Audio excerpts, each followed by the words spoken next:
अस्सलाम वालेकुम two U all.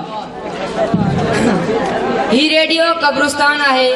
खबर खाना खां खेर जूं खबरियूं ॿुधंदा। हिन वक्त ॾींहं जा 60 लगी 70 मिनट थिया आहिनि। नाज़रीन ऐं हाज़रीन, ही पहिरीं ख़बर आहे त काल रात जो शिकारपुर खां कराची वेंदड़ ट्रेन फाटक खुलियल हुजण जे सबबि लखीदड़ ॾांहुं काहे पई। जहाज़ चौक वटि माण्हुनि पाणीअ जूं बाल्टियूं हणी रेल खे बीहारे ऐं पंहिंजी मंज़िल जी तरफ़ रवानो कयो। ही ॿी ख़बर आहे त ही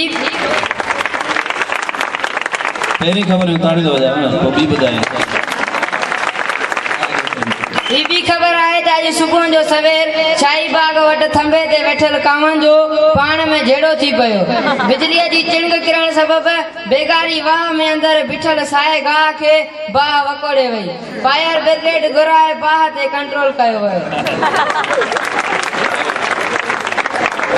हाज़रीन ही हिकु ब्रेकिंग न्यूज़ आहे।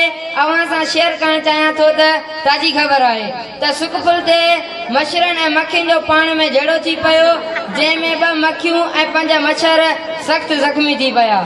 ॿिनि मच्छरनि जी हालत नाज़ुक हुजण सबबि खेनि लाड़काणे मोकिलियो वियो। ऐं हाणे मौसम जो हाल। मौसमियात खाते जे अॻ किथे मूजिबि सुभाणे सुबुह जो अंडनि जो मींहुं वसंदो, तंहिं करे को बि अंडा ख़रीद न करे। ही हुयूं ख़बरूं। वरी मिलंदासीं साॻे हंधि ऐं टाइम ते 100 साल खां पोइ। अल्लाह निगाह।